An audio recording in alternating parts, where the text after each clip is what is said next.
Good evening, Chiefs Kingdom. Hello, friends and neighbors. Hope you guys are doing all right. Looks like my mic is working. I always like it when that does. Getting the chat ready here.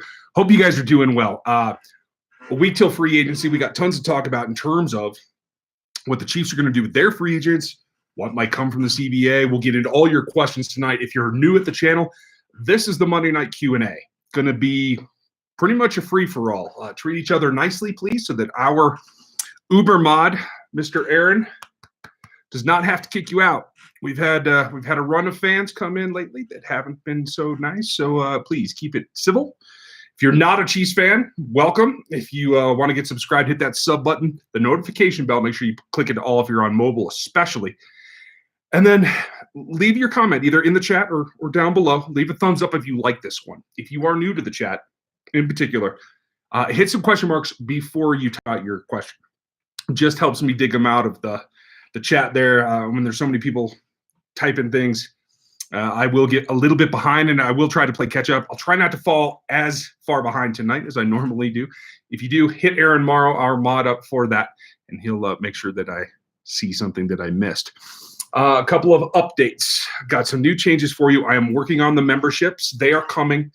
One of the things that I'm toying with is either releasing videos early to the members or doing like a one-on-one with a member once a month or something like that. There's going to be extra content. That's the whole point of having memberships, so that you support the channel on a monthly fee and I give you something extra for it. And that's kind of the way that we're leaning. It's going to be super cool, and I'm pretty excited about it. I am tired. I will tell you that. I have been burning the candle 80, 90-hour weeks the last few to try to get caught up on all the athleticism matrices, talking with teams, all kinds of stuff, trying to get everything prepared so that we can hit the ground running, because next week free agency starts. The CBA kind of gave me a little bit of a hiccup. It's slowing things down. The CBA and the fact that they haven't ratified it yet kind of makes all the contract negotiations slow, because they don't know what to expect. And I can't say that I blame them for that. Brian Gooch, thank you for yours. Folks, the super chats are open if you want to support the channel for now by doing that. Be like Brian. Brian, very much appreciated. You are a glutton for punishment, my friend, and cheers to you. Tonight's beer is a New England IPA that I made. Probably won't do that again. Not my favorite style, but I wanted to give it a shot. So cheers, folks. Now, that said, there's a lot of back and forth about the CBA. If you missed the Locked On Chiefs today, Chris did a great job running it down, had a whole episode on the back and forth and what the repercussions are going to be. It's on this channel on video form. If you like the Locked On Chiefs podcast, please make sure you go over and subscribe on iTunes or Google Podcasts or whatever you use in the podcast form, because that helps us grow the podcast itself.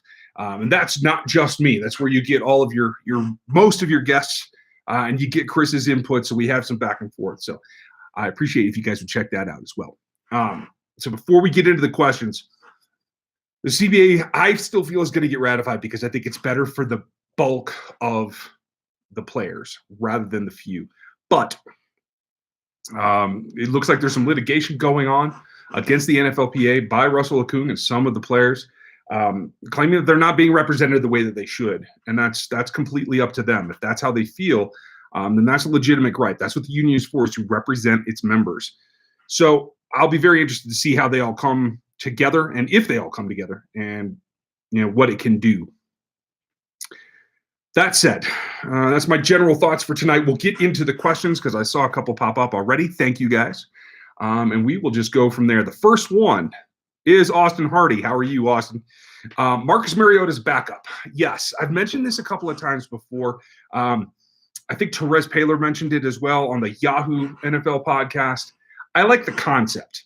I feel like somebody's going to give Mariota a big enough contract, even as a backup, that he'll price him out of Kansas City. But the idea of having a mobile quarterback like that as your second, I really like that. There are some Taysom Hill things that you could do with Marcus Mariota as a second quarterback on the field. And I think some of that is like really hard for Andy Reid to ignore. So I could see it working out. Whether the contract money is there or not, that's what this is all going to boil down to. And quite frankly, that's going to come down to a lot of the players this particular offseason. It's going to be about how much cap room are you demanding? How much cap room do I have to give you versus my total? And that all comes back to the CBA, because that will probably grow this.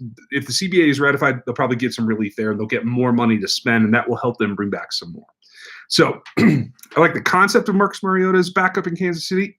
I can't say that I think it's going to happen, but I will be pleasantly surprised if it does. Good question. Let's see. What else? Yes, folks, there are T-shirts still on the way. I have a couple of designers that have helped me out. Eric Peregrine is probably going to join tonight. He is one of them. He's got some very cool stuff, and we're going to start getting it out there. Also have some new looks coming just for the channel itself. We're going to do some rebranding, so that's coming as well. That will be on some new gear also. Let's see. So, Brian Gooch, thank you for that membership one. I appreciate it. And Aaron said, how do you do your day job? My day job is a lot of analytics as well, a lot of data analysis. And I grind that for my 40 or 45 hours, and then hang out with my kids until they go to bed. And then I work well past midnight every night on football. So that's my life. I see my wife every now and then. Not an internet killer. I'm glad to hear that. Do you think that we need to focus the running game or look for a running back to fill the gap, even though we have Williams? I think they'll definitely bring in another running back. I'm very eager to get Darrell back. I think Damian, Darrell, and Darwin are a great combo. But I do think that they can be supplemented. And quite frankly, at the rate that Damian is often hurt, you got to have more than just one or two backups. So I do think that they're going to add to the group. Whether they carry them on the 53, I'm not 100% sure. But this is the way that I look at it. The running game is still important, despite what all the PFF guys and even Seth want to say about it. The running game is still important. The running backs are less so, because there are so many styles that can be effective. It's not just zone guys that have speed to hit the hole, or guys that can hit the corner like Jamal Charles did. There is an evenness there with guys like Derrick Henry that still run with power. You can sub those things in and out as long as you can catch the ball in Andy Reid's offense, as long as you can pass protect in Andy Reid's offense. He's going to take what style you have, and he's going to use you where he can. And if he needs something else, he's going to go to somebody else. So I could see a more power back coming in because it's the one thing they don't have now. And, Spencer Ware used to run with some power, and I think that was kind of his role, although he's gone, and I don't expect him back. So you could look for a rookie. You could see some of those things. But I think you have starter in Damian that is well-rounded, does it all, and all of the Chiefs backs catch. Then Darrell comes in. He can run for a little bit more power, but still his pass catching is great. Has deceptive speed. Darwin, speed, explosion, doesn't run with power, but he slips and slides in between. When he turns his shoulders, I especially like what Darwin does. And I think that's going to get him more playing time as things go forward. So pretty happy with that group, but I do think they'll be added to. Good question there, dude. Let's see. Michael Uden, can you address your thoughts on some of the under-the-radar diamonds in the rough prospects who were either hurt at the combine or not invited, like Brian Edwards of South Carolina? I have not watched Brian Edwards. Quite frankly, I'm still behind because the Chiefs went so deep into the offseason and getting the Super Bowl. I'm a couple weeks behind what I'm normally at in terms of watching film. I'm fighting to stay up on the metrics, and I have the metrics working. I should be done here in the next week or so. The initial draft guide will be out earlier this year than it has in years past. But that's coming at the cost, as I haven't done as much film work as I usually do. And somebody asked this week, and I can't remember off the top of my head who it was, but he was talking with Kent Swanson and I. This is the way that I go about it. I have my watch list. I have guys that have been recommended to me by scouts that have a reputation that I trust, or people that I know that say, you got to go watch this guy. So I have my list. I have roughly 10 to 15 prospects at every position. I will watch those first and foremost before anybody else in order to get my opinions out before I start listening to other opinions. I want to see what I see, and then I'll compare to other people that have more of a scouting eye than I do. I fully admit I am not a scout. I am well-rounded, but I'm not specifically a scout. Then I do the matrix. Then I get back to those prospects that are outside of my initial watch list. So guys like Brian Edwards, I have not watched.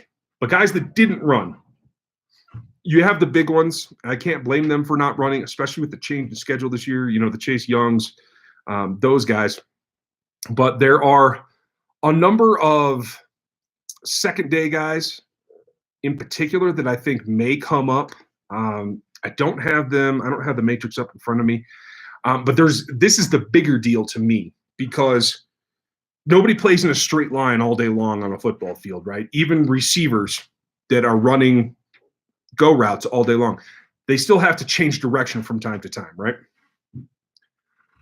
The number one thing that wasn't done at this combine that is normally done is the change of direction drills, the 3-cone and the short shuttle. And those are heavily into a lot of the metrics that I build. So if you have, say, an offensive tackle, I need to know whether he can get out in space. I need to know whether his short shuttle allows him to come across a formation or be able to get that kick enough to get depth against a speed rusher like D4. I need to know these things. And those drills in particular did not get run as often. There are quite a number of prospects that are missing those drills so far. So the pro day circuit this year is going to be much more important in terms of the change of direction drills. Likewise, there are a number of guys that either didn't run the 40 at all or they did it and we don't have 10s on them. The 10-yard split is arguably the most important metric that the NFL collects, at least for public consumption. Because that's what you do every play. That's what every player does every play is move forward in some direction, or if you're a corner, backward in a direction for about 10 yards. So now the corners, you got to build in that spin so that they can get going one direction. But for the vast majority of players, the first 10 yards of any play is the most important. You need to know that. So that's something that is holding me back a little bit from feeling really comfortable with what I've seen. So I'd like to see – there's so many people that have incomplete testing for me, and I would call them diamonds in the rough. But some day 3 guys, I'm trying to think off the top of my head. I don't have my board built yet at all, but some D-line and some wide receivers in the 4th round are going to be guys that make contributions to teams and could be somebody that makes a contribution to the Chiefs. I don't think the Chiefs are going to be in the market for a 1st or 2nd round wide receiver. I think that they're more apt to trade back than they are. In fact, I did a survey yesterday on Twitter, and I'll talk about the results probably on the Wednesday video when I do a rundown. I have film coming from Dan Harms this week. I'll have a prospect overview, and I'll have my latest. I'll probably do it tonight, actually. Wednesday should be the latest mock draft post-combine. I'm doing one every other week or so until we get to the draft. So there will be a lot of guys there, and I'll try to point those out as well. But I don't think that a wide receiver in the 1st or 2nd is going to be valued because there's so many of them that they can get in the 3rd and the 4th round. I think they're comfortable there. So I do see some trade back options, and I do see them focusing on other positions. And I know that's farther than you wanted me to go, Michael, but I appreciate the time. Marshall Smith, how late do you see Pittman Jr., and does he fit the roster? I like Pittman Jr. I actually mocked him the first time. And I do feel like he's falling down. I think he's one of those guys in the 2nd, 3rd cluster for the wide receivers. So I think he could be definitely at the end of day 2 or early day 3. So for chat, as always, between wide receiver and O-line, which is more important for the Chiefs in this draft or free agency? It's a good question. Right now, they are supposedly trying to get Sammy Watkins to return. That's going to take a cut and a re-sign, I think. Assuming that he's gone, it really depends on whether they sign Steven Wisniewski. If Stefan Wisniewski comes back, I think they're going to be in okay shape. I don't know what they're going to do with LDT yet. I'm very, very interested to see how that works out. So you could see a loss at either of those positions make them more important. Between the two of them, I personally feel like Pringle has enough to play some X. As long as Hardman continues to grow and you have Hill, I think you can go with the O-line as a bit of a priority there and get some lower down day 3 prospects that can help you at the back end of your wide receiver group But I think you could get a starter on the O-line out of this draft. Great question. Thanks, Jake. Kevin Pippin, Chiefs send Jones to Panthers for McCaffrey. No way.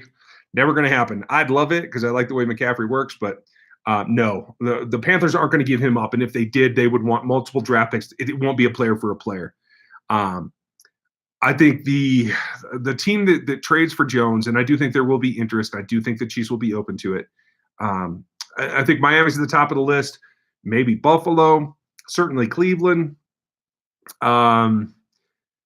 The problem for the Chiefs is trying to get him out of the AFC. If he's not going to sign a long-term extension that works for the team, then you got to get value and you got to get him out of the AFC, in my opinion. But you do want to tag and trade him at that point because that almost guarantees that he'll immediately sign or negotiate a long-term contract with whoever he goes to, which means you can keep him away from New England. Okay, Versace. Do you expect to see Veach aggressive in free agency or quick to extend Pennell, Wiz, etc., particularly like by this time next week? I don't expect him to be overly aggressive. I do think they're working on Pennell and Wiz in particular. I think they want them back, but I don't think they're going to be in a rush. I don't think those guys have a huge market outside of Kansas City. So if they do get it done early, it's going to be because they were comfortable taking a lower end contract that the Chiefs want to give because they want to play with Mahomes and they want to win another ring. That makes sense to me. But at the same time, the Chiefs have to get things figured out. And really, in terms of, in fact, tomorrow's podcast is probably up by now. You can download now. It's called Dominoes for a reason because really it's the CBA and then the Chris Jones thing and then the Watkins thing, and it all kind of flows downhill. So I can see that taking a little bit of time. Don't be alarmed if it doesn't. But it'll either be super easy and they'll get it done early, or it'll just wait and it's not a big deal. So either way, I don't think you have to be worried about it. Good question, Versace. Firefighter Farmer, what would you rather have, a number one CB in the draft or Harris? Whew, that's a good question. The Broncos are talking trash on him, saying that they don't feel he can run anymore, which I think is a little bit silly, but that's just me. In terms of absolute value, it's got to be about the contract to find out how it fits, but any draft pick is a risk. You never know. There are number one corners that don't make the league every single year. So you have a known quantity, even if he's not what he used to be, you have a known quantity in Chris Harris.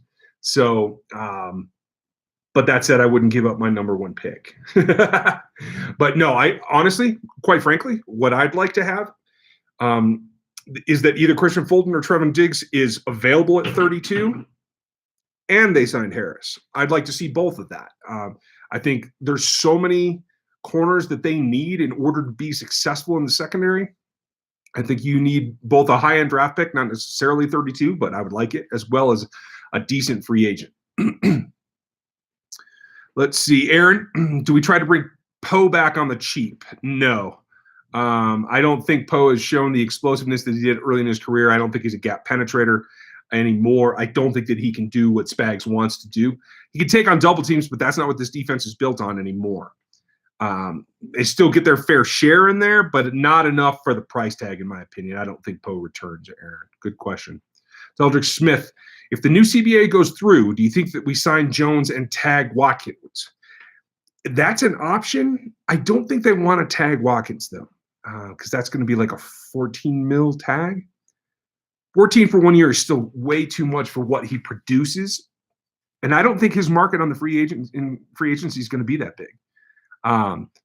If they do get it done, if the CBA gets ratified, I do feel like Jones is going to have more room to maneuver and that it will give them some relief so they could sign him.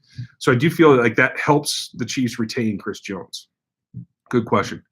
Brian Mariota, I guess you don't want Mariota. Okay, fair enough. Like I said, somebody's more than likely to give him a much bigger contract as a backup anyway. So Gary Holland, welcome back. Ryan John's production goes down every year. Should we trade to? We trade to and what for? Ryan John's production. John, who's John? Oh, I'm confused, Gary. Come back to me. Samir, how are you? if you have to trade John for a first round, is that good? I assume you mean Jones. Oh, maybe that's what Gary meant too. Jones production goes down every year. No, he was on an upward swing. He didn't continue his upward swing this year, but that's because he missed games. He was not as productive with Frank as he was with Justin and D. And that's a fair point, but he also didn't play as many games. At the same time, I know there's people out there that will say that once he gets paid, it's not going to be the same level of effort. And quite frankly, he still doesn't play the run as well as Aaron Donald or Frank Clark, and he wants their level of money. So, yes, pass rush is more important, but they're still better all-around players at that level. So it's just a market thing. You expect it to go up, but is it reasonable? I'm not sure. So back to Samir's question, and thank you for the super chat. If you have to trade Jones for a first round, is that good? Yes, but it's got to be a first round plus. I think Chris Jones is better than D Ford was last year when you got 2 2s. So it's got to be a first and a third, is my opinion. I don't think you can get a first and a second. I think that might be a little too far to ask. But it's got to be more than first and a fourth. So I expect a first and a third, 2 top 100 picks in this draft. None of this stuff about maybe later. No. If you want to go to 2021, then it's got to be 2 number ones, in my opinion. Good question, though. Marshall Smith, can you see A.J. Dillon falling far enough for the Chiefs to consider? Yes, I definitely can. Despite his testing, he's not a guy with a ton of production. It's not a guy that you can easily see in that role. My big question is I haven't watched film on him yet. I don't know how well he catches, and that's got to be a must-have. But I like the idea, Marshall. Dylan Kruckman, how are you? Welcome back. What do you think of the odds that Veach trades out of the first round? Do you feel like we pick up 2 corners in this draft? Yes and yes. I do feel like trading up is nearly 0% chance unless they get a haul for Jones. If they get a first and a high-end third or a low-end second, then I could see them trading up to go get a serious playmaker. I don't know. Is that Ruggs or Lamb or somebody on the offensive side, or is it like a chase on? So you have a speed rusher opposite Frank Clark. I don't know. But it would take getting multiple high picks for Chris Jones in order to do a trade up. So I think most likely is I feel like the wide receivers that they would spend a first round pick on will be gone. The offensive tackles that they will spend or have on their board high enough to spend a first round pick on will be gone. They don't need a quarterback, so they're not doing that. That's going to take up a bunch. So it comes down to, I think there's 3 first-round linebackers, and I think they're all going to be gone by the time the Chiefs pick. So the Chiefs are going to be facing maybe an offensive lineman that is still a first-rounder on their board. I only have one so far. It's Ruiz, and I don't think he'll be there at 32. They could be facing, one of the higher tight ends.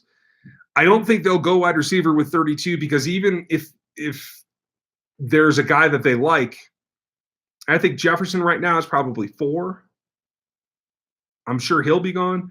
There's so much depth at that position in this draft, they don't have to spend it. So it's better to try to move back into the first. I'd try to stay at 40 or above, but maybe they go back to 45 and they pick up another third. That's definitely a scenario that could easily happen, even if they don't have additional picks from Chris Jones, where they could get around to picking 2 corners in this draft. I do like that concept because they don't have the dollars to throw around to get multiple free agents, especially if they're free agents that can have an impact on the game. So it's kind of spend money on one free agent. That's about what you have, whether it's trying to re-sign Sammy or trying to bring somebody in like Harris. Or, I don't really know what else you would go spend money on, honestly, in this particular free agency. It's about Jones, and that's about it. And the opposite would be to really bolster it in the draft. So I agree with you, Dylan. A couple of corners in the draft does sound correct to me. Tyler Thatcher, who could be a trade partner for Chris Jones? Still hoping the Chiefs get a deal done. Snacks Harrison is going to retire, I think. McCoy, no, none of these guys. It's a youth movement, man. Pennell's going to be 30. I think they're going to bring him back because he's good against the run, but they need a pass rusher inside, and I don't think McCoy or Snacks is going to do anything for you. I don't expect any of that kind of thing. Like I said earlier, I wish they could find an NFC team that really wanted Chris Jones. I would like to hope. Honestly, I thought the Panthers might be in on it until Ron Rivera left there. If the Redskins really love Chris Jones and they want to put him on that D-line, that would save them a pick that right now some are mocking to them taking a defensive lineman in the first round. That would save them some capital there. So that could be a possibility. But those guys, the Browns, Dolphins, maybe the Bills. I don't think Chris Jones is a Seahawks kind of guy. I don't know. That's what I got right now, Tyler. Thanks, though. Dakota Kirk, should Chiefs take Jalen Hurts in the 4th round, develop him, and trade him? I think Jalen Hurts is underrated, to tell you the truth. I think he's a smart kid. Maybe he doesn't have the biggest arm, but he's been successful everywhere he went. And I don't discount the fact that he had to compete with Tua as a negative. He saw the writing on the wall, and quite frankly, sometimes there are just times, especially in college programs, where you just know a guy's got an in. The coach likes him, staff likes him, whatever. So he picked up, took his game to somewhere else, and he was successful again. I really like Jalen Hurts, and I do think – I'm not sure he'll be there in the 4th. Maybe. I mean, certainly plausible. And depending if they've gotten the rest of the groceries bought by then, sure. If the Chiefs come away with a Jones trade that gets them 2 more top 100 picks, and they've made 5 selections in the top 100, then I think that's a pick that they could go with, sure. I like the concept, and again, you could use him as a sprinkle-in kind of guy in the meantime, and then move on. Let him go become a starter for somebody else. And that takes the pressure off of Jalen Hurts, too. Like I said, I like his winning ways. Great question, Dakota. Brian Gooch, thank you. The new law firm of Damian, Darrell, and Darwin, yes, sir. That would be Williams, and Thompson, as I think it should be done. You can call it Triple D if you want. Works for me. Next question. Morbian 13, how are you? Darrell's a big guy. Why not have him working to become a power back? He doesn't need to work at it. He can be. Andy just doesn't like to run that stuff. But he definitely will be there for sure, Morbian. I trust Darrell's rehab will go well because I trust Darrell to be a hungry guy that will do his rehab to his utmost ability. So I am not concerned about that at all. I'm actually very much looking forward to getting him back. Brian Gooch, again, thank you for the super chat. Stevie Keys said Williams, and Thompson. There you go. Red Kingdom, what do you like about A.J. Dillon? His burst, he obviously tested a lot better than I expected. He's got speed, but he's a smart player. I've seen him run well. He can pick his way through vision-wise, and he's more athletic than I expected. Now, again, I'm talking about a running back that I would take in the 4th or the 5th round at the earliest. So I'm not super high. But Dedrick Bradley, Chase Claypool in the 3rd or 4th, what do you think? I talked about Chase last week. I like him a lot. And I don't feel he's a wide receiver. I would put him behind Kelsey as the tight end too, and I would make him learn from Kelsey at every turn. I feel like he's got more straight line speed. Again, I think he's another guy. I'm not sure if he completed his shuttles or not. But Kelsey wasn't electric in the change of direction stuff. Kelsey's got a unique style, and I feel like the two of them running from double tights are more like giant receivers than they are like tight ends, and I love that concept. And I think Chase Claypool could be a guy that learns a lot from Travis Kelsey about being the next elite pass-catching tight end. That is exactly where I would put him, especially with how much Travis Kelsey is detached from the line of scrimmage, or from the tackle, that is. Split out, the H to slot kind of area. I think that's great for Chase Claypool. He needs to run better routes. He needs to cut better. But in the middle there, running out of the tight end position, it's a little more forgiving. So I like it quite a bit. Good point. Adam Daughtry, if we get rid of Watson to save money, can Robinson and Hardman fill the role? They might try Robinson if they were to get him back, but somebody's going to give him a contract. Demarcus Robinson won't be back with this team unless he's got something that keeps other teams from making offers at him. I expect him to sign a decent salary, much like Albert Wilson did somewhere else. And Hardman can run out of the X if he has to, but that's not his best thing. Press is still going to be a challenge for him. Want him in the slot more than anything. He can do it because everybody has to, but that's more about motions and mismatches and that kind of thing. I wouldn't want to set him out here at the X very much. So you want a bigger wide receiver body.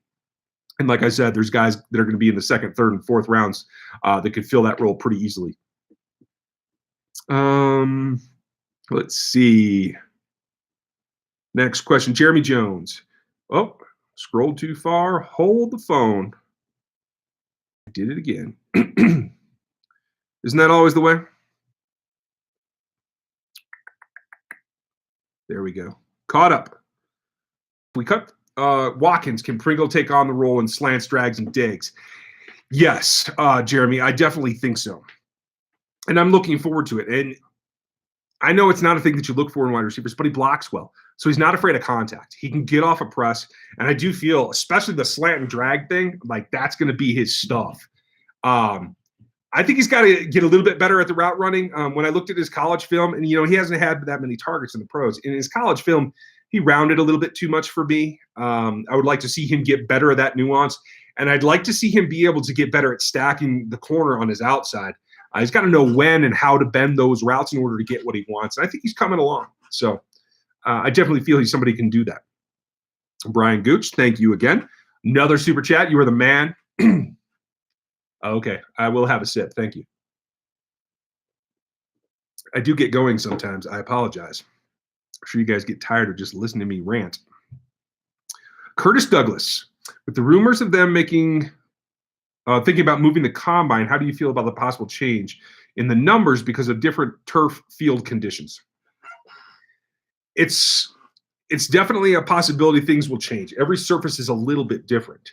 And the great thing about being in Indy is that it's generally consistent. I will say, though, some years ago, when it was still RCA and it went to Lucas or whatever, I do believe they replaced the turf with field turf. So that changed some things. And it wasn't perceptible on a class-by-class basis. There were a few guys, I think, is my guess. My thought is it would be something similar to that. The big thing for me is that right now, it's more of an inconvenience to the agents and the trainers than it is the athletes, in my opinion, in terms of moving it to the West Coast. What affected the athletes was having to wait around because they didn't have their schedule down. They had athletes wasting time, getting tight. That's why you saw so many guys not run the shuttles and the three cone. That's why you saw so many guys pull muscles. And that's a problem. That's a serious problem. Moving to the West Coast, I think, is more about disturbing routine for agents. The players have never done this before. They've never gone to a combine before. As long as you warm them up, you keep them warm, and you get all the testing and drills in a time that they don't get cold and risk injury and pulled soft tissue injuries, then it's fine. The players aren't going to care. Yeah, would it probably be better to do during the day like their normal routine? Sure. But it's more about the agents complaining, and it's about being on schedule and able to execute what you have to do for that whole combine. So that's kind of how I feel about it. I feel like some players got put in really bad positions this year. Stevie Keys, thank you for your super chat. New Chiefs fan in the house. Oh, rock on. Fifth son born yesterday. Man, you're a busy dude. Before Super Bowl, I asked my wife if you could name him after the MVP. So Patrick it is. Well, congratulations, Patrick Keys. Welcome to the planet. I hope we leave it better for you than we found it. Welcome and congrats, Steve. Scott Mann, still a lot of chatter about Dez. Your thoughts? I think it's a long shot. I said after the season started that I thought Dez was done. I didn't think that he had enough left to offer to get a contract. Now Patrick's seen him with his own eyes. I don't think Dez does enough for this offense. He's certainly a red zone threat, and he's a go up and get it guy. Not something that Patrick does a lot. Not something that Andy wants. So I think it's kind of a long shot. I really don't think that it happens myself. 65 TPT. With all the great work in scouting and analytics, why haven't you been hired by the Chiefs? Would you take the job if offered? I certainly would. And the Chiefs know this. I'm in contact with various people there. They know what I do and what I think. And I have a family. I'm a little bit older than most of these guys trying to do the analytics and the scouting thing. I'm I'm midway through my career. I'm not some college grad looking for a low-end job, so it's a little bit more difficult. And quite frankly, I don't have the ties in the industry that I probably should have had if I had continued my career path when I was a coach. So, it is what it is. But yes, I'm here to help the Chiefs probably first and foremost. But analytics go across. I'm here about the prospects. So if another team is interested in having me be a consultant, I'm there for them too. But I definitely pull for the Chiefs. That's not going to change. But yes, they make me an offer that is reasonable. I'm there. Brian Gooch, thank you again. Good Lord, you're busy, man. And that's for Stevie. Good for you. Cheers to Patrick Keys. Okay. Next question. Speaking in terms of next year's draft, do you see any DT-like linebackers that could slip through the cracks and fall to us? Ooh, Cole, that's a great question. And I have not done much research on the linebackers for next year, but I will tell you, just from my general watching, there's a kid in Georgia, there's a kid, there's another kid at Clemson. There is a linebacker I like out west. I want to say it's Washington. It's not Wazoo. There are a number of guys that, I just throw little notes. I write a number down from a team, and I will circle back after this draft to what's coming in the next draft. It'll take me a little while, but I don't know names off the top of my head. Who's next? BK Confidential. How thoughts on Tahir Whitehead? I don't think Tahir can run as well as he used to. I think, honestly, early in his career, I thought he was better in coverage than he is now. And despite coverage becoming more important, I think his coverage abilities are falling off. I don't think he was ever a big take on the run and really defeat big blocks or anything like that. So not a guy that I'm going to be interested in, especially a veteran that's going to want all kinds of money. Jason Armstrong, opinion on Cody Thompson making the team. He is on Seattle's roster, I believe, and not the practice squad. I think he's on the 53-man. So Cody will not be in camp with the Chiefs. He is occupied. Marshall Smith, thank you very much. What do you think of Speak's future? Man, that's one of the biggest questions of this whole offseason. Because we heard he got hurt, and he went to go do the rehab thing. He's away from the team. We don't hear about him very often. Then he gets in trouble, and he gets suspended, whatever, from the commissioner. Haven't heard a peep since, right? So if he's diligent, if he's taking the time, he could come back a monster. He should have dropped some of that weight that wasn't great on him. He could come back a lot leaner and a lot stronger. And if he's fully done his rehab, Breland Speaks could be a guy that could make a big difference in 2020. Or he could be sitting around eating donuts. I don't know. I don't know him personally. I've never spoken to him. I don't know what kind of guy he is work ethic-wise. So I, like you, will be very, very keen to see how he comes back into shape. Will he make OTAs? Will he be available to run? I don't know. Haven't heard a peep about it. Great question, though, Marshall. Guys, what are your opinions on Tahir Whitehead or Trevathan? Okay, got that one. Cole, would you trade a 2021 draft pick to Seattle for Tyler Lockett? I remember when he was drafted, he said he wanted to play in Big Red's system. And his father, was a Chief too. It depends. I mean, I'd trade a 2021 fourth-round pick for him, sure. But, Tyler's not got that much longer left in the league, so you're not going to invest a top 100 pick in him, even if it is a year out. Yeah, that's a nice reunion, but I think the cost is still a little bit too high. Good point, though, Cole. Stevie Keys, thank you. Another super chat. You're the man. Also, my wife is awesome in agreeing to it. You're absolutely right. You should give Brian a job.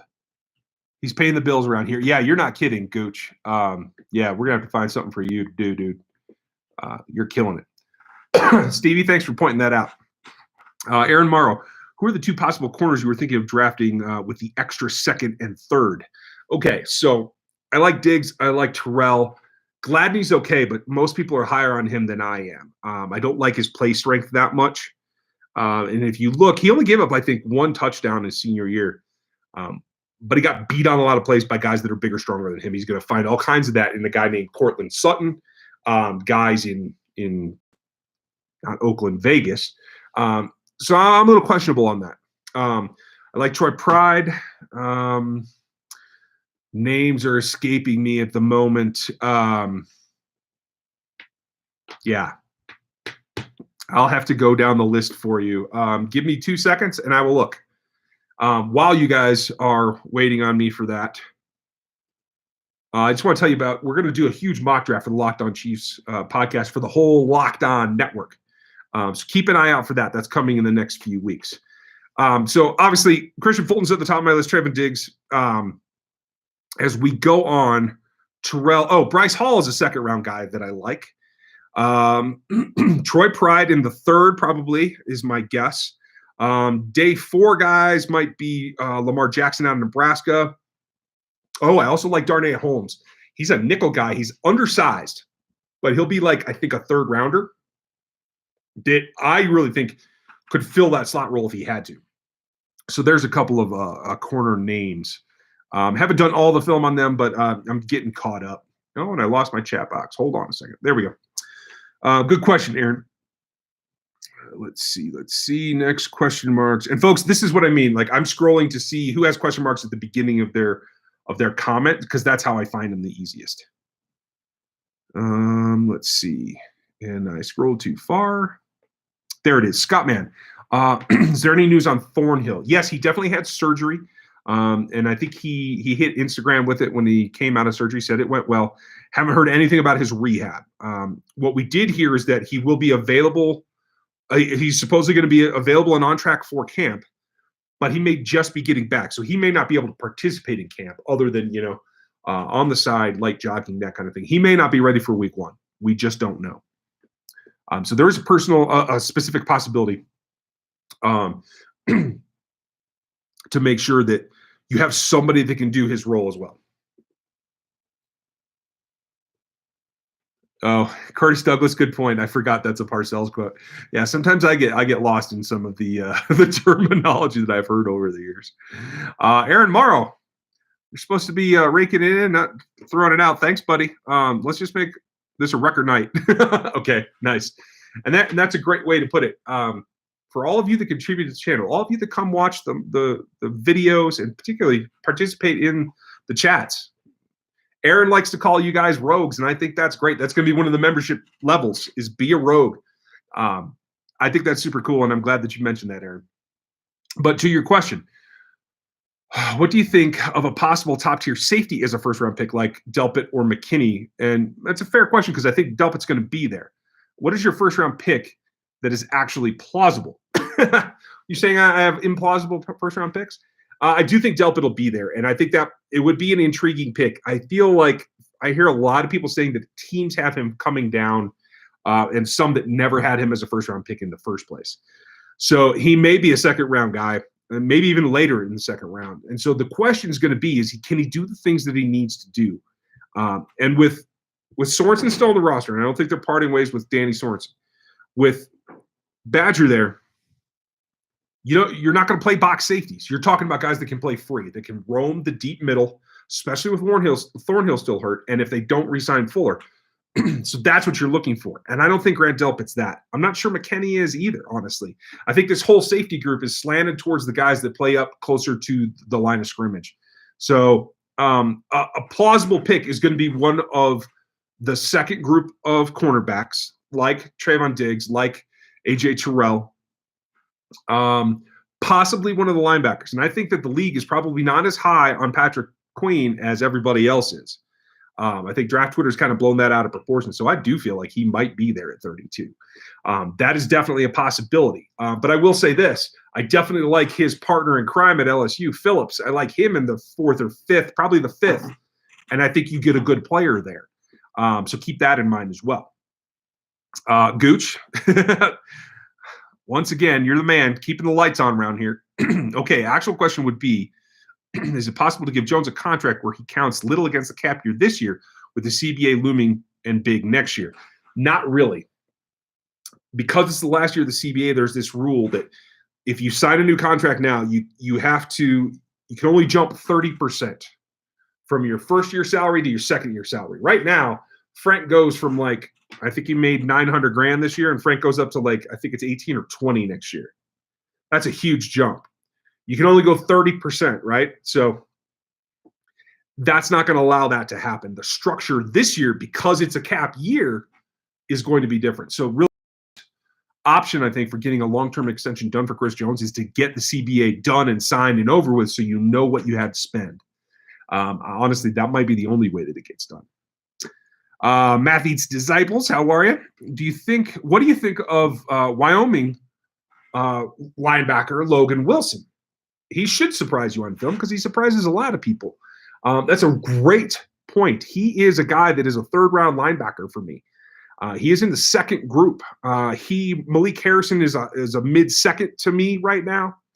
I've done a couple of games on both of them. I haven't done like my full thing where I usually try to watch 3 or 4 games on every prospect that I'm backing, for lack of a better word. If I put you in the top 100 on my draft board, then I've watched 3 or 4 of your games. I do like him quite a bit. I do need to do some more on him, but I do like him. It's a great point. And I thought he performed pretty well at the Senior Bowl. This team, the Chiefs organization, values the Senior Bowl, so I think that helps him. And I particularly enjoy that as well. I think that tells you what he can do against competition that he might not have seen in college, but he will see in the pros. Virginia Heflin, thank you. One of the ladies around here. Appreciate your presence, let alone your question. And you ask, will Sherman get another contract? And I will tell you from the bottom of my heart, I do believe so. He does make more than the average fullback in the league, and there's not that many of them. But I think Sherm is back. I think if nothing else, he is there to run that special teams unit for Dave Toub. I think he definitely is somebody that's relied upon, and I think the numbers are just the numbers. I think Sherm wants to be back. I think the team wants him back, and I think he will be. I certainly hope so. Let's see. Who's next? Gary Holland. If they strike, will it hurt the NFL, especially like it did the last time they striked? It will. The NFL is in a growth spurt right now, right? It is becoming the world's most popular sport, right? Anything that derails that hurts them, especially when you're talking about TV negotiations, because not only is it direct TV and whatever other way you might be able to stream it in the future, there's also international. And so that changes things.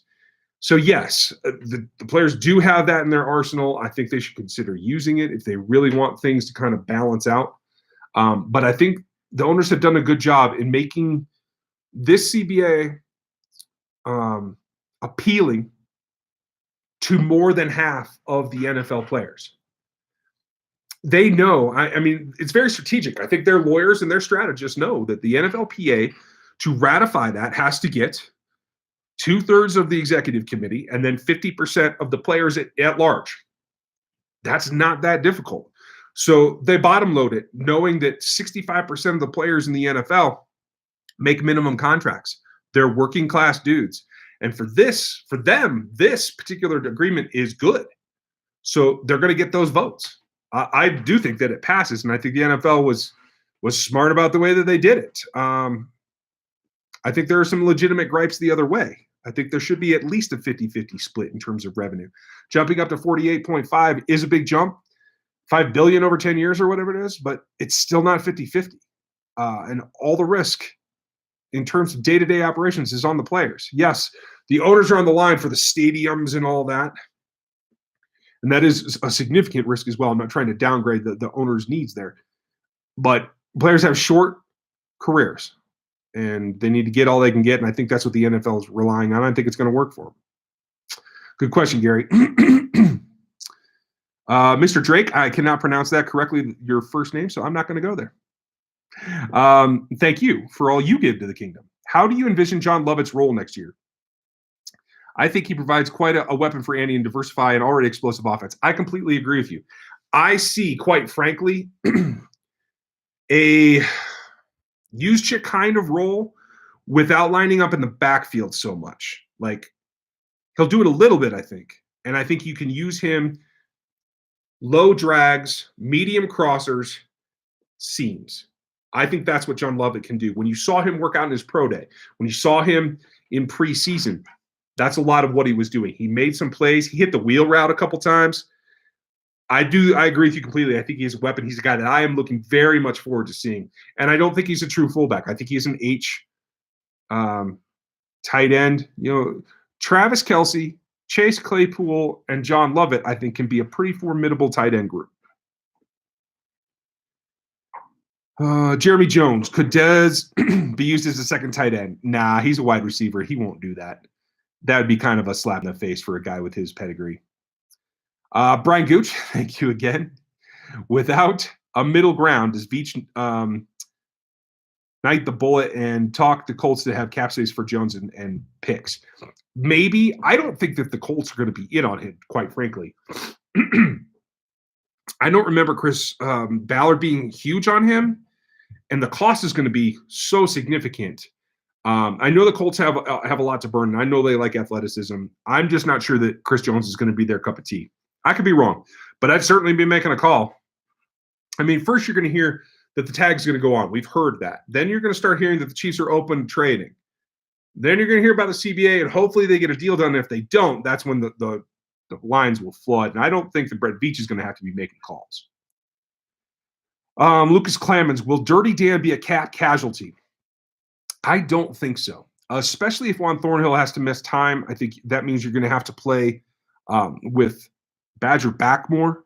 I don't think Dan's going anywhere. They might even try to extend him and reduce his salary cap hit. I think his number would be great if it were lower, and so they may try to do that to get that number down. Chad the Barber, well, Stevie Keys, Brian, you are the man, Mr. Gooch. Start out with $2 busy household. I need that subscription price to be family friendly. Yeah, man, nothing will be over $25. I guarantee you. And I'm going to keep it nice and low. Let everybody who wants to participate be in there. It should be pretty cool. Quite frankly, it's a lot of work to build up the memberships and how they get access and what it is. And I have to plan out the content and all that. So right now it's coming along slowly, but it will pick up speed after the draft. I'll definitely have it done by next season starts by camp. I'm hoping to have it done, just so you know, a week or two after the draft. Knock on wood. Brian, Rogues are standing up to I like it. The Rogues is going to stick. Well done, you guys. Larry Heimer, your thoughts on Curtis Weaver out of Boise State? Man, a lot of people run him down for his body type. I kind of like what he does, though. Yeah, I mean, he reminds me of Breland. He's not a statuesque, buff dude. He's kind of a workman guy, but I think he's got some skill sets that can help the team. Would you like to see his body mature and get leaner, get more powerful? Yes. But especially as a mid-day 3 guy, I think he's definitely worth taking a look at. He is one of the guys on my list. Great point, Larry. Michael Uden, would you or Veach look at Carlin Isles, the national rugby star, 2020 Olympian, fastest rugby player in the world? I don't know who he is. Sorry, Michael. I wouldn't say no to anything. Rugby players are tough as nails. It's a different game, though, and the transition is often difficult for somebody who isn't a place kicker. They have tried it before, and it has not worked out. So you never know. It just takes one guy to be for real. So, yeah, give him a shot. Bring him to camp. Let's see what he's got. And Ndamukong Suh, I think, is pretty much done. I'm in IRA. I don't see him helping the Chiefs at all. And quite frankly, he doesn't fit the locker room anymore. There was a time when a guy with that much edge and attitude would be here, but they got rid of Marcus Peters for a reason. They got rid of some other malcontents. Like, they want everybody happy and on the same road. And quite frankly, there's only room for one Frank Clark, in my opinion.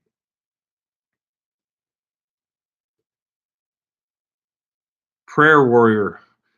Gooch, I have neglected you somehow. I will try to do that, although I'm not seeing your comments. Aaron, would you repost whatever that is from Prayer Warrior? I appreciate that. Stevie Key, next question. Oh, Aaron. Okay. Any hats coming? I had a prototype made, Aaron. It sucked. It fell apart. I wore it for about a week, and the the enclosure, it was one of those that had the Velcro back, not the trucker hat, pop holes. It literally started to come unstitched. So, and that was the only one that I could do customs that weren't like $30. And $30 for a baseball hat's ridiculous. So right now, not yet. But, Brit Chief, for those of you that follow him, you should go check out his channel, Brit Chief on YouTube. He's had some personal things go on. So he's taken a big step back from doing media and things. Looks like he's doing most of his videos from his car these days when he has an opportunity to talk to Chiefs Kingdom. But he's not doing their podcast anymore. Like when Brad's ready, we'll get together. But I'm not pushing him right now. But keep an eye out. You never know.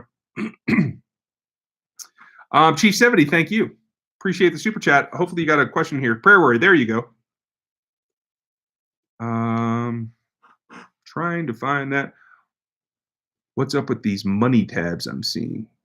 Oh, that's just folks contributing to the channel, Prayer Warrior. Just trying to help out, keep the lights on around here so I can buy, software and lights and whatnot. Keep things moving. That's it. BK Confidential, thoughts on, okay, I talked about Whitehead before. That's still the same. I don't think he can help you. Let's see. We're getting down to the bitter end here, folks. I'm seeing a few more. Adam Bona, I think that's how you say it. Would you trade Chris Jones for a first and a second, then trade your later first and your early 2 to move up to 6 to 10 to get Jeff Acuna or Simmons? Yes, I would. I think Acuna is especially a guy worth going to get. I feel like Simmons is a bit of a tweener still. I think he's more of a safety than a linebacker myself, but it does present a question mark about how you would use him. But here's the thing. I actually did some experiments with trades on the trade machine, and they don't really represent reality of what a team would do. And I have trouble if you get into the 20s and you're trying to trade 32 in a second, you're not getting up into the top 15. So you're not going to get Simmons or Acuna. I think they're both top 10 players, and it would take so much draft capital to get up there to get them. I don't think it's really plausible. But I do feel that you can get a Christian Fulton, you can get a Murray. There's plenty of guys that you can go get. You might even get Derek Brown. He might fall past 12 or 15. You never know. But that's definitely the scenario, is get a first and probably a third is more likely for Jones. I don't think you're going to get a second. And then trade 32 up, down, whatever at that point. There you're free to move up if you want. And if you had say 26 and 32, you might be able to get up to 10. That's definitely the kind of thing teams want to see. I would if I were them. Good question. Firefighter Farmer, how many spots in a normal trade up? And what is an outlandish trade as far as spots? It's all about value. If you want to move, in the first round, if you want to move up 20 spots from 32 to 12, it's going to cost you probably two ones. A first and a second isn't going to get it done. I don't think. Because especially when you're going up that high, all those teams have serious needs. They're teams that are losing. So they're not giving up those picks without getting a lot of value back.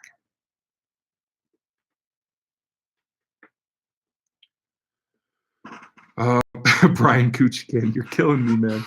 Thank you for the support, though. In all honesty, it's funny, but thank you for the support. You were a monster. $5 billion is a lot less than $100K per player. Yeah, and that's the thing, is those votes are going to come. Tyler Thatcher, does Dustin Coltman stay on the roster? And do you think the Chiefs look for their next punter? Yeah, I think they have Fox still on the practice squad, or maybe he's resignable. I think Fox is a guy that they wanted to be the backup, but I do think that Dustin comes back. I'm not sure for how long, but I do think that he comes back. I saw something before it skipped. Was that Oregon Chiefs, Chris? I think I saw you, but I lost you somewhere. Oh, there it is. Which players do you covet the most in this year's draft? I mean, quite frankly, Acuda's really good. Like, he could change your defensive backfield.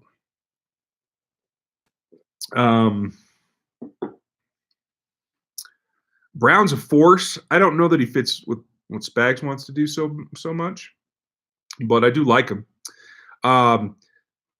The speed of Ruggs and the overall ability of Judy just baffle me. I'd like to see either of them in this offense, definitely.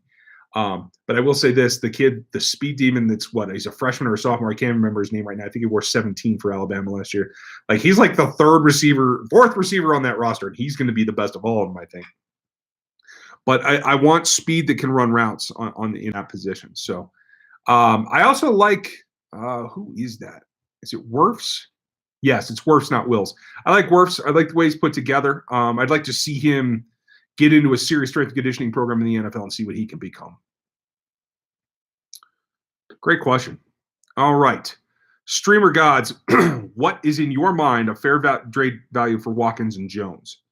And what would be the possible scenarios? Nothing but picks for them or player and picks. Jones should be a first and a third, especially when you're talking about a team probably 15 back. I don't think the top 15 teams are really going to be looking to get Chris Jones over. They probably have quarterback questions, or they have wide receiver, or they have corner issues. Interior defensive lineman is not something you're gonna take over one of the top 4 positions: QB, left tackle, cornerback, or edge rusher. So the first 15 picks are probably just going to go that direction anyway. So if you're talking about, say, let's pick at random 20. If you're trading 20 to get Chris Jones, it needs to be 20 and 84. That would be their third round pick, right? If I did my math right. It needs to be those 2 picks, 2 top 100s. I won't take any trade for Chris Jones that isn't 2 top 100s. For Sammy Watkins, that's a really tough question because his contract is so big and so stacked in single-year increments that it makes him really hard to deal with. You have to have a ton of cap space, Dolphins. You have to really want him for some reason, Texans. And you got to be a little bit silly to spend that kind of money. So that kind of narrows it down. But those are 2 teams that I could see being interested. I don't know if it'll happen, though. Great question. Jack Hall has one. Oh, and it keeps skipping me. Hold on. What is the position of need heading into day 3 of the draft? Might be a right tackle or try to get a receiver. It'll definitely be a receiver in my point of view. I believe they could double dip a corner in rounds 1 through 3. Linebacker, interior offensive lineman for sure. You could see an edge rusher or a tackle in the first 3 rounds too, depending on where they fall on their board. But going into day 3, wide receiver for sure, tight end, running back. I think those are the value spots there. So that's what I think they'll be aiming at. They'll reset after round 1, and then they'll reset after round 3 and start all over. Right now, folks, I am planning. I'm going to do one of these literally as the first round of the draft goes on. I think I'm just going to jump on and stream all 3 hours and give you all my thoughts on every single pick. It should be fun. I can't really show the screen because of broadcast rights and all that, but I think it'll be cool.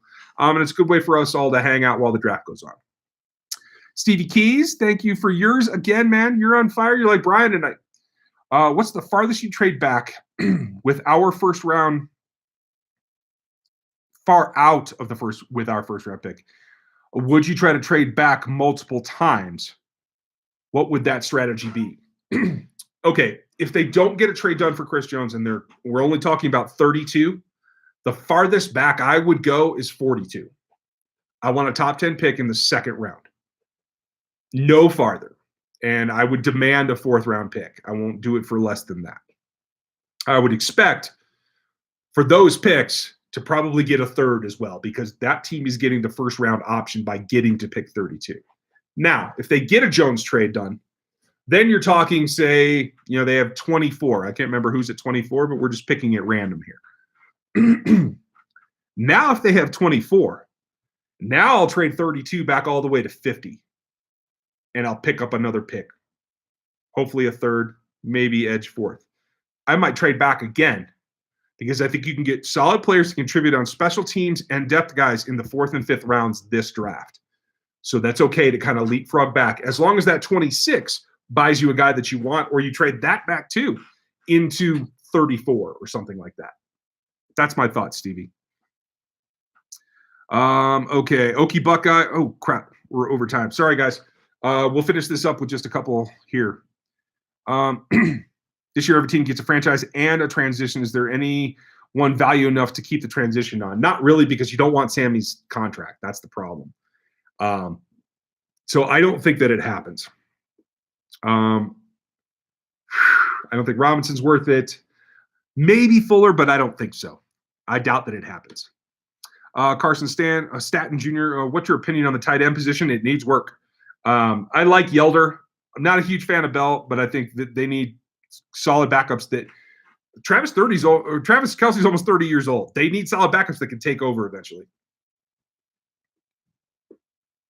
Stevie Keys. No, I am not running down the Iowa strength and conditioning program. Not at all. I do feel like Tristan Wirfs looks like he's got a little like baby face to him. You know what I mean? Like he's just not. He's super explosive. He's a great athlete, but I feel like he's got room to improve. Is my point. Not running down the Iowa strength and conditioning program at all. I used to know somebody over there, so no, definitely not going there. Streamer guys, who are the two speedster wide receivers from Minnesota any good? I haven't looked at Minnesota film at all. I think they're solid, but I don't have anything in particular. Aaron Morrow, thank you again. You don't need to be throwing super chats out, though. Info Apocalypse, what do you think of David Mayo, the inside linebacker from the Giants? PFF keeps mentioning him as a great free agent value. I've never been really impressed. They grade him pretty high, but I don't see him making plays. Like, maybe I'm wrong and I got to go back and look, but just off the top of my head, don't see much at all, to tell you the truth. Chief 70, thank you very much. Much appreciated. Okay, and that's the last questions. Thank you, Infopocalypse. Thank you guys for being here. A lot of changes coming here in this offseason, and I will have the Matrix almost ready. I'm going to do 2 draft guides this year. One, a condensed one that is rankings, and one that is like the profiles like I do every year for those of you that have already bought it. I'm going to give you guys a special code to get the discount so you don't have to spend as much money as everybody else on it. So keep that in mind. It's a PDF download that you can carry through and just watch, so you have a reference for where the athleticism comes in for all the draft picks.